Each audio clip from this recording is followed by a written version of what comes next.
संध्या का समय था। डॉक्टर चड्ढा गोल्फ खेलने के लिए तैयार हो रहे थे।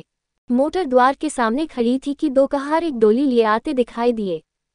टोली के पीछे एक बूढ़ा लाठी टेकता चला आता था। टोली औषधालय के सामने आकर रुक गई। बूढ़े ने धीरे धीरे आकर द्वार पर पड़ी हुई चेक से झोंका। ऐसी साफ सुथरी जमीन पर पैर रखते हुए भय हो रहा था कि कोई घुड़क न बैठे। डॉक्टर साहब को खड़े देखकर भी उसे कुछ कहने का साहस न हुआ। डॉक्टर साहब ने चेक के अंदर से गरज कर कहा, कौन है, क्या चाहता है? डॉक्टर साहब ने हाथ जोड़कर कहा, हुजूर बड़ा गरीब आदमी हूँ, मेरा लड़का कई दिन से। डॉक्टर साहब ने सिगार जलाकर कहा, कल सवेरे आओ, कल सवेरे, हम इस वक्त मरीजों को नहीं देखते। बूढ़े ने घुटने टेककर जमीन पर सिर रख दिया और बोला, दुहाई है सरकार की, लड़का मर जाएगा। हुजूर 4 दिन से औखे नहीं। डॉक्टर चड्ढा ने कलाई पर नजर डाली। केवल 10 मिनट समय और बाकी था। गोल्फ स्टिक खूंटी से उतारने हुए बोले, कल सवेरे आओ, कल सवेरे, ये हमारे खेलने का समय है। बूढ़े ने पगड़ी उतारकर चौखट पर रख दी और रोकर बोला, हुजूर एक निगाह देख लें, बस एक निगाह, लड़का हाथ से चला जाएगा हुजूर, 7 लड़कों में यही एक बच रहा है हुजूर, हम दोनों आदमी रो रोकर मर जाएंगे। सरकार आपकी बढ़ती होए, दीनबंधु। ऐसे उजड़ देहाती यहाँ प्रायः रोज आया करते थे। डॉक्टर साहब उनके स्वभाव से खूब परिचित थे। कोई कितना ही कुछ कहे, पर वे अपनी ही रट लगाते जाएंगे, किसी की सुनेंगे नहीं। धीरे से चिक उठाए और बाहर निकलकर मोटर की तरफ चले। पूरा ये कहता हुआ उनके पीछे दौड़ा, सरकार बड़ा धर्म होगा, हुजूर दया कीजिए, बड़ा दीन दुखी हूँ, संसार में कोई और नहीं है बाबूजी। मगर डॉक्टर साहब ने उसकी ओर मुंह फेर कर देखा तक नहीं। मोटर पर बैठकर बोले, कल सवेरे आना। मोटर चली गई। पूरा कई मिनट तक मूर्ति की भांति निश्चल खड़ा रहा। संसार में ऐसे मनुष्य भी होते हैं जो अपने आमोद प्रमोद के आगे किसी की जान की भी परवाह नहीं करते। शायद इसका उसे अब भी विश्वास न आता था। सभ्य संसार इतना निर्मम, इतना कठोर है, इसका ऐसा मनभेदी अनुभव अब तक न हुआ था। वो उन पुराने जमाने की जीवों में था जो लगी हुई आग को बुझाने, मुर्दे को कंधा देने, किसी के छप्पर को उठाने और किसी कलह को शांत करने के लिए सदैव तैयार रहते थे। जब तक बूढ़े को मोटर दिखाई दी, वह खड़ा टकटकी लगाए उस ओर ताकता रहा। शायद उसे अब भी डॉक्टर साहब के लौट आने की आशा थी। फिर उसने कहारों से डोली उठाने को कहा। डोली जिधर से आई थी उधर ही चली गई। चारों ओर से निराश होकर वह डॉक्टर चड्ढा के पास आया था। इनकी बड़ी तारीफ सुनी थी। यहाँ से निराश होकर फिर वह किसी दूसरे डॉक्टर के पास न गया। किस्मत ठोक ली। उसी रात उसका हंसता खेलता 7 साल का बालक अपनी बाल लीला समाप्त करके इस संसार से सिधार गया। पूरे माँ बाप के जीवन का यही एक आधार था। इसी का मुंह देखकर जीते थे। इस दीपक के बुझते ही जीवन की अंधेरी रात भोए भोए करने लगी। बुढ़ापे की विशाल ममता टूटे हुए हृदय से निकलकर अंधकार आरित स्वर से रोने लगी। कई साल गुजर गए। डॉक्टर चड्ढा ने खूब यश और धन कमाया, लेकिन इसके साथ ही अपने स्वास्थ्य की रक्षा भी की, जो एक साधारण बात थी। यह उनके नियमित जीवन का आशीर्वाद था कि 50 वर्ष की अवस्था में उनकी चुस्ती और फुर्ती युवकों को भी लज्जित करती थी। उनके हरेक काम का समय नियत था। इस नियम से वह जौ भर भी न टलते थे। बहुधा लोग स्वास्थ्य के नियमों का पालन उस समय करते हैं जब रोगी हो जाते हैं।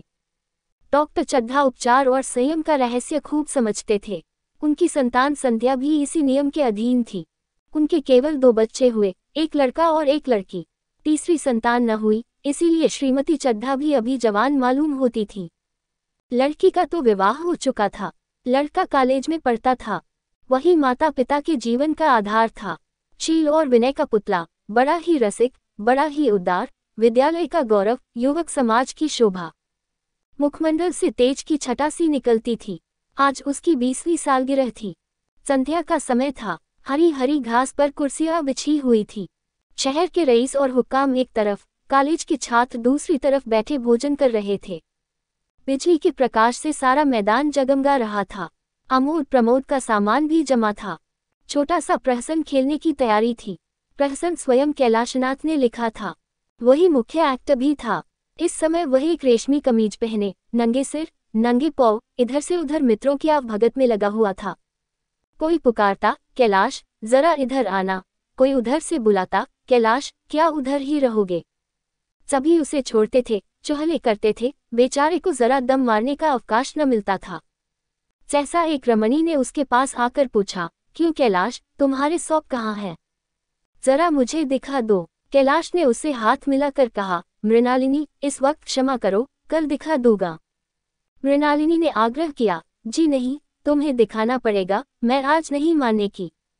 तुम रोज कल कल करते हो। मृणालिनी और कैलाश दोनों सहपाठी थे और एक दूसरे के प्रेम में पगे हुए। कैलाश को सौंपों के पालने, खिलाने और नचाने का शौक था। तरह तरह के सौंप पाल रखे थे। उनके स्वभाव और चरित्र की परीक्षा करता रहता था। थोड़े दिन हुए, उसने विद्यालय में सौंपों पर एक माके का व्याख्यान दिया था। सौंपों को नचाकर दिखाया भी था।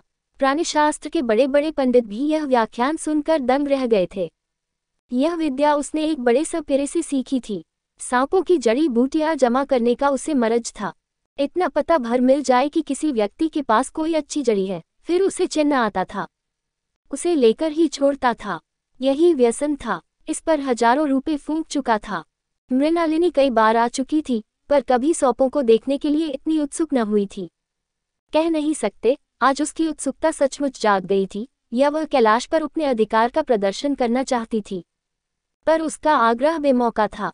उस कोठरी में कितनी भीड़ लग जाएगी, भीड़ को देखकर सौंप कितने चौंकेंगे और रात के समय उन्हें छेड़ा जाना कितना बुरा लगेगा, इन बातों का उसे जरा भी ध्यान न आया। कैलाश ने कहा, नहीं, कल जरूर दिखा दूंगा। इस वक्त अच्छी तरह दिखा भी तो न सकूंगा, कमरे में तिल रखने को भी जगह न मिलेगी। एक महाशय ने छेड़ कर कहा, दिखा क्यों नहीं देते, जरा सी बात के लिए इतना टाल मटोल कर रहे हो। मिस गोविंद, हरगिज न मानना, देखिए कैसे नहीं दिखाते। दूसरे महाशय ने और रद्दा चढ़ाया, मिस गोविंद इतनी सीधी और भोली हैं, तभी आप इतना मिजाज करते हैं। दूसरे सुंदरी होती तो इसी बात पर बिगड़ खड़ी होती। तीसरे साहब ने मजाक उड़ाया, अजी बोलना छोड़ देती। भला कोई बात है, इस पर आपका दावा है कि मृणालिनी के लिए जान हाजिर है। मृणालिनी ने देखा कि ये शोहदे उसे रंग पर चढ़ा रहे हैं, तो बोली, आप लोग मेरी वकालत न करें, मैं खुद अपनी वकालत कर लूंगी। मैं इस वक्त सौंपों का तमाशा नहीं देखना चाहती। चलो, छुट्टी हुई। इस पर मित्रों ने ठट्टा लगाया। एक साहब बोले, देखना तो आप सब कुछ चाहें, पर दिखाए भी तो। कैलाश को मृणालिनी की झेंपी हुई सूरत को देखकर मालूम हुआ कि इस वक्त उनका इनकार वास्तव में उसे बुरा लगा है। ज्यों ही प्रीति भोज समाप्त हुआ और गाना शुरू हुआ, उसने मृणालिनी और अन्य मित्रों को सौंपों के दिरबे के सामने ले जाकर महुआ बजाना शुरू किया।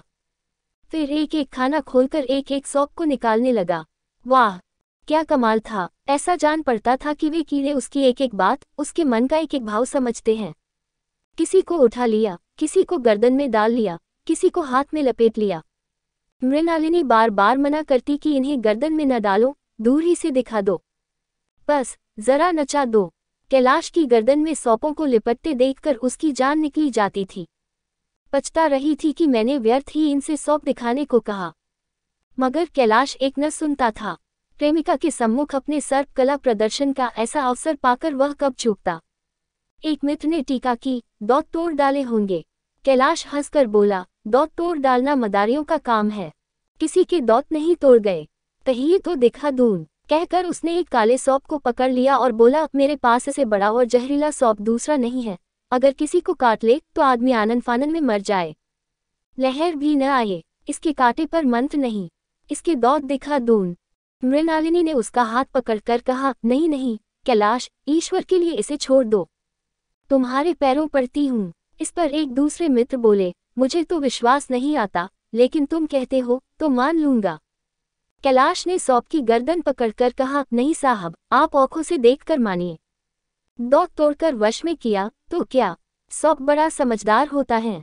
अगर उसे विश्वास हो जाए कि इस आदमी से मुझे कोई हानि न पहुंचेगी, तो वह उसे हरगिज न काटेगा।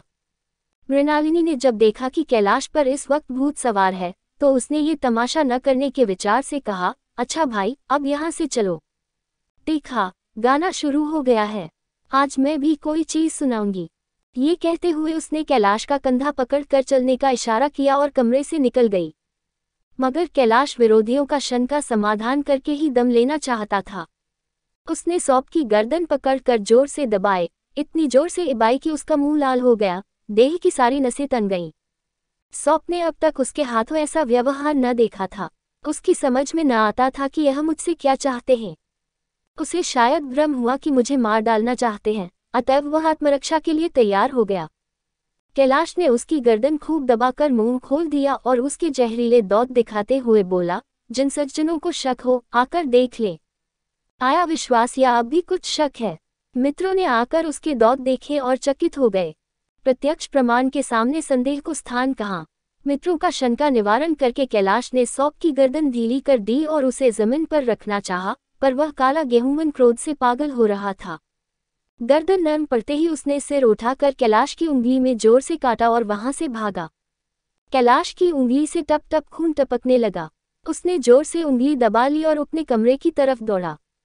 वहां मेज की दराज में एक जड़ी रखी हुई थी, जिसे पीस कर लगा देने से घातक विष भी रफू हो जाता था। मित्रों में हलचल पड़ गई। बाहर महफिल में भी खबर हुई। डॉक्टर साहब घबरा कर दौड़े। फौरन उंगली की जड़ कसकर बांधी गई और जड़ी पीसने के लिए दी गई। डॉक्टर साहब जड़ी के कायल न थे। वह उंगली का डसा भाग नश्तर से काट देना चाहते, मगर कैलाश को जड़ी पर पूर्ण विश्वास था। मृणालिनी पियानो पर बैठी हुई थी। ये खबर सुनते ही दौड़ी और कैलाश की उंगली से टपकते हुए खून को रुमाल से पोंछने लगी। जड़ी पीसी जाने लगी, पर उसी 1 मिनट में कैलाश की आंखें झपकने लगी, ओठों पर पीलापन दौड़ने लगा। यहाँ तक कि वह खड़ा न रह सका, फर्श पर बैठ गया। सारे मेहमान कमरे में जमा हो गए। कोई कुछ कहता था, कोई कुछ। इतने में जड़ी पीसकर आ गई। मृणालिनी ने उंगली पर लेप किया। 1 मिनट और बीता। कैलाश की आंखें बंद हो गईं। वह लेट गया और हाथ से पंखा झलने का इशारा किया। माँ ने दौड़कर उसका सिर गोद में रख लिया और बिजली का टेबल फैन लगा दिया। डॉक्टर साहब ने झुककर पूछा, कैलाश कैसी तबीयत है?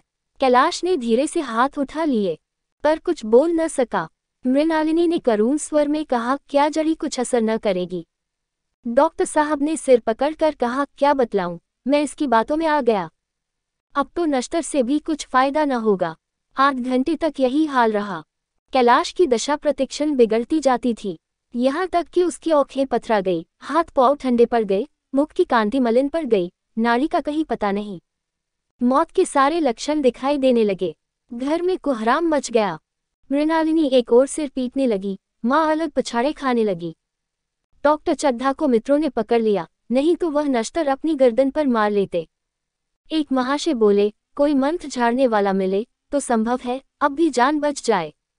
एक मुसलमान सज्जन ने इसका समर्थन किया, अरे साहब कब्र में पड़ी हुई लाशें जिंदा हो गई हैं, ऐसे ऐसे बाकमाल पड़े हुए हैं।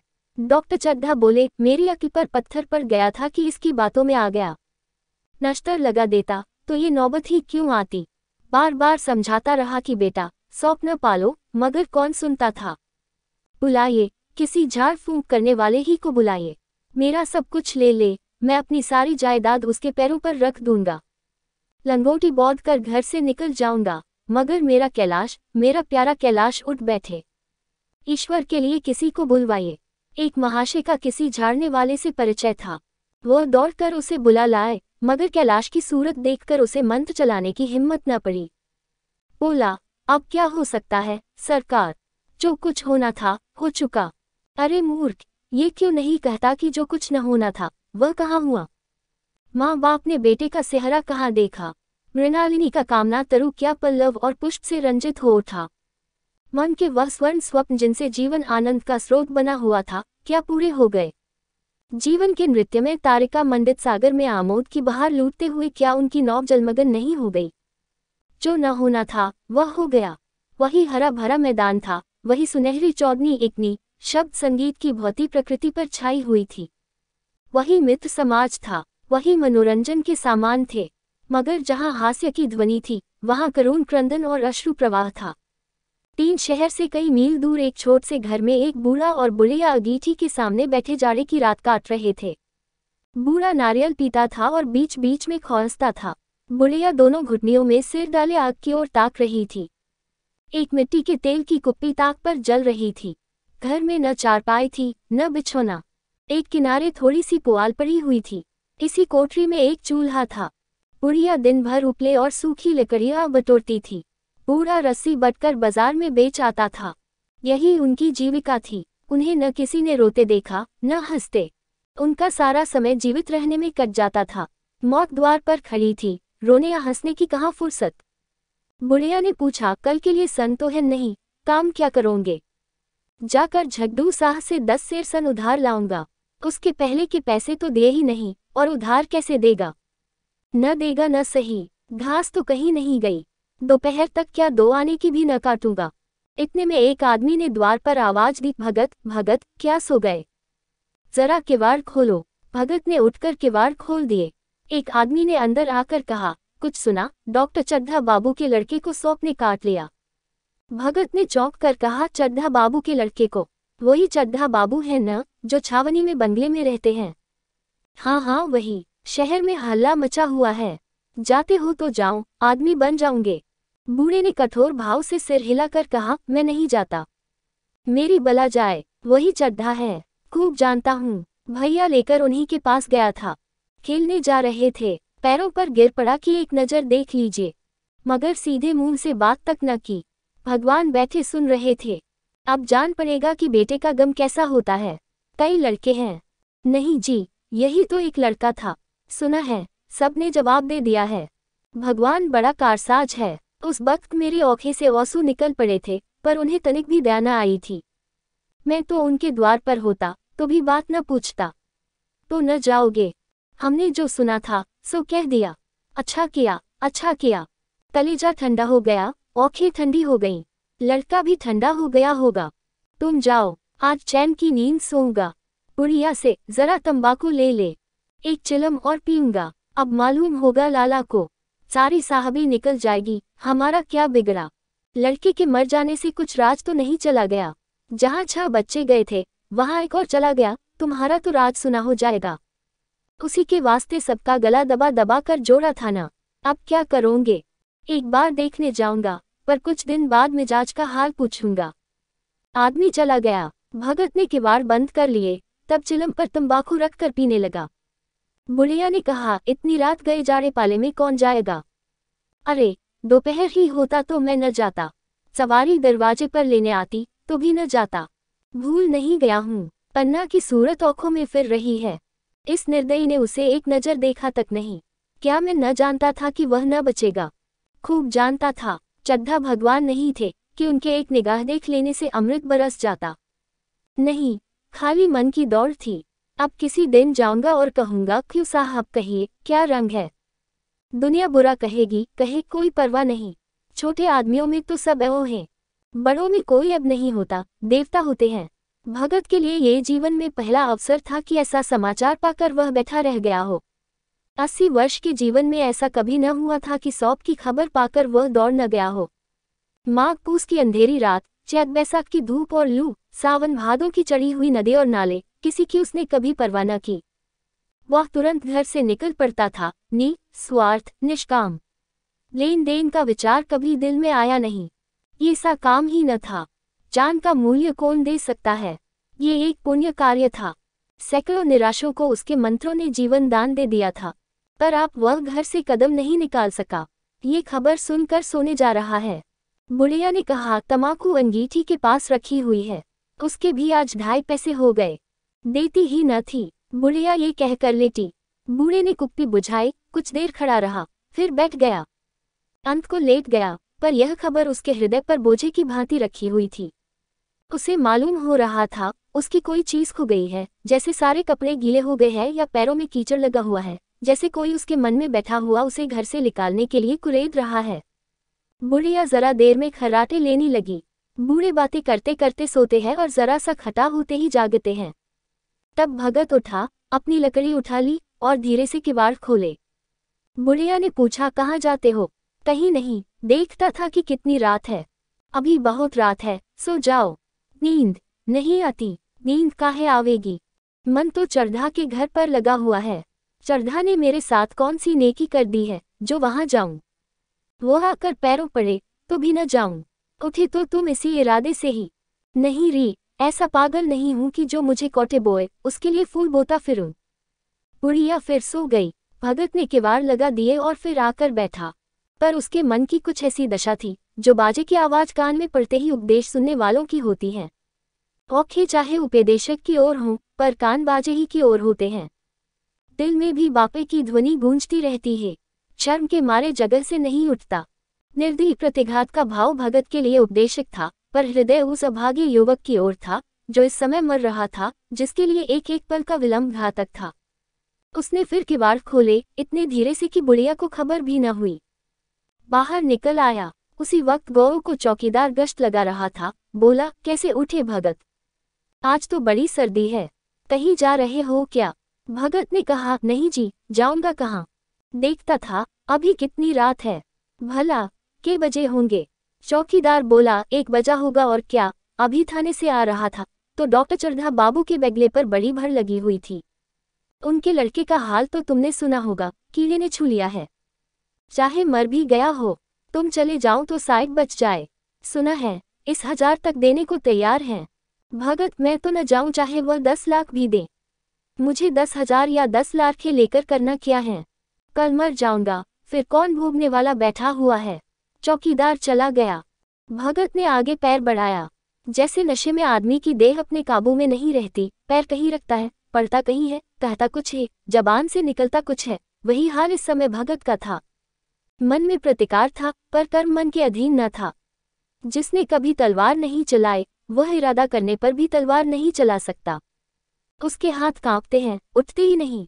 भगत लाठी खटखट करता लपका चला जाता था। चेतना रोकती थी, पर उपचेतना ठेलती थी। सेवक स्वामी पर हावी था। आधी राह निकल जाने के बाद सहसा भगत रुक गया। हिंसा ने क्रिया पर विजय पाई। मैं यूं ही इतनी दूर चला आया।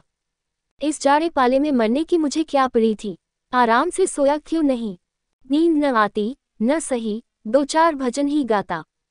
व्यर्थ इतनी दूर दौड़ा आया। चड्ढा का लड़का रहे या मरे, मेरी कला से। मेरे साथ उन्होंने ऐसा कौन सा सलूक किया था कि मैं उनके लिए मरूं? दुनिया में हजारों मरते हैं, हजारों जीते हैं। मुझे किसी के मरने जीने से मतलब। मगर उपचेतन ने अब एक दूसरा रूप धारण किया। जो हिंसा से बहुत कुछ मिलता जुलता था, वह झाड़ फूंक करने नहीं जा रहा है। वह देखेगा कि लोग क्या कर रहे हैं। डॉक्टर साहब का रोना पीटना देखेगा, किस तरह सिर पीटते हैं, किस तरह पछाड़े खाते हैं। वे लोग तो विद्वान होते हैं, सब्र कर जाते होंगे। हिंसा भाव को यों धीरज देता हुआ वह फिर आगे बढ़ा। इतने में 2 आदमी आते दिखाई दिए। दोनों बातें करते चले आ रहे थे। चड्ढा बाबू का घर उजड़ गया, वही तो एक लड़का था। भगत के कान में यह आवाज पड़ी। उसकी चाल और भी तेज हो गई। थकान के मारे पाँव न उठते थे। शिरोभाग इतना बड़ा जाता था, मानो अब मुंह के बल गिर पड़ेगा। इस तरह वह कोई 10 मिनट चला होगा कि डॉक्टर साहब का बंगला नजर आया। बिजली की बत्तियां जल रही थी, मगर सन्नाटा छाया हुआ था। रोने पीटने की आवाज भी न आती थी। भगत का कलेजा धक धक करने लगा। कहीं मुझे बहुत देर तो नहीं हो गई। वह दौड़ने लगा। अपनी उम्र में वह इतना तेज कभी न दौड़ा था। बस यही मालूम होता था, मानो उसके पीछे मौत दौड़ी आ रही है। 4-2 बज गए थे। मेहमान विदा हो गए। रोने वालों में केवल आकाश के तारे रह गए थे, और सभी रो रो कर थक गए थे। बड़ी उत्सुकता के साथ लोग रह रह आकाश की ओर देखते थे कि किसी तरह सुही हो और लाश गंगा की गोद में दी जाए। सहसा भगत ने द्वार पर पहुंचकर आवाज दी। डॉक्टर साहब समझे कोई मरीज आया होगा। किसी और दिन उन्होंने उस आदमी को दुत्कार दिया होता, मगर आज बाहर निकल आए। देखा एक बूढ़ा आदमी खड़ा है, कमर झुकी हुई, पोपला मुंह, वही तक सफेद हो गई थी। लकड़ी के सहारे कांप रहा था। बड़ी नम्रता से बोले, क्या है भाई, आज तो हमारे ऊपर ऐसी मुसीबत पड़ गई है कि कुछ कहते नहीं बनता, फिर कभी आना। इधर 1 महीना तक तो शायद मैं किसी भी मरीज को न देख सकूंगा। भगत ने कहा, सुन चुका हूँ बाबूजी, इसीलिए आया हूँ। भैया कहाँ है? जरा मुझे दिखा दीजिए। भगवान बड़ा कारसाज है, मुर्दे को भी जला सकता है। कौन जाने, अब भी उसे दया आ जाए। चड्ढा ने व्यथित स्वर से कहा, चलो देख लो। मगर 3-4 घंटे हो गए। जो कुछ होना था हो चुका। बहुतेर झाड़ने फंकने वाले देख देख कर चले गए। डॉक्टर साहब को आशा तो क्या होती। हाँ, बूढ़े पर दया आ गई। अंदर ले गए। भगत ने लाश को 1 मिनट तक देखा, तब मुस्करा कर बोला, अभी कुछ नहीं बिगड़ा है बाबूजी। ये नारायण चाहेंगे तो आध घंटे में भैया उठ बैठेंगे। आप नाहक दिल छोटा कर रहे हैं।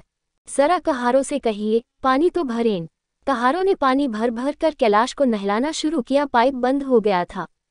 कहारों की संख्या अधिक न थी, इसलिए मेहमानों ने अहाते के बाहर के कुएं से पानी भर भर कर कहानों को दिया। मृणालिनी कलासा लिए पानी ला रही थी। बूढ़ा भगत खड़ा मुस्करा मुस्करा कर मंत्र पढ़ रहा था, मानो विजय उसके सामने खड़ी है।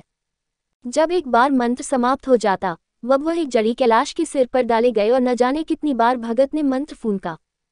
आखिर जब उषा ने अपनी लाल लाल आंखें खोली तो कैलाश की भी लाल लाल आंखें खुल गई।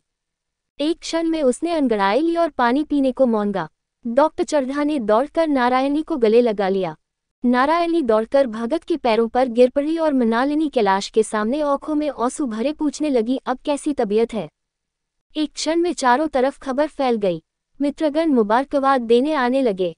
डॉक्टर साहब बड़े श्रद्धा भाव से हर एक के सामने भगत का यश गाते फिरते थे। सभी लोग भगत के दर्शनों के लिए उत्सुक हो उठे, मगर अंदर जाकर देखा तो भगत का कहीं पता न था। नौकरों ने कहा, अभी तो यहीं बैठे चिलम पी रहे थे। हम लोग तमाकू देने लगे तो नहीं ली, अपने पास से तमाकू निकाल कर भरी। यहाँ तो भगत की चारों ओर तलाश होने लगी और भगत लपका हुआ घर चला जा रहा था कि बुढ़िया के उठने से पहले पहुंच जाऊं। जब मेहमान लोग चले गए तो डॉक्टर साहब ने नारायणी से कहा, बूढ़ा न जाने कहाँ चला गया। एक चिलम तमाकू का भी रवादार न हुआ। नारायणी, मैंने तो सोचा था इसे कोई बड़ी रकम दूंगी। चड्ढा, रात को तो मैंने नहीं पहचाना, पर जरा साफ हो जाने पर पहचान गया। एक बार यह एक मरीज को लेकर आया था। मुझे अब याद आता है कि मैं खेलने जा रहा था और मरीज को देखने से इनकार कर दिया था। आप उस दिन की बात याद करके मुझे जितनी ग्लानि हो रही है उसे प्रकट नहीं कर सकता। मैं उसे अब खोज निकालूंगा और उसके पैरों पर गिरकर अपना अपराध क्षमा कराऊंगा। वो कुछ लेगा नहीं, ये जानता हूँ। उसका जन्म यश की वर्षा करने ही के लिए हुआ है। उसकी सज्जनता ने मुझे ऐसा आदर्श दिखा दिया है जो अब से जीवन पर्यंत मेरे सामने रहेगा।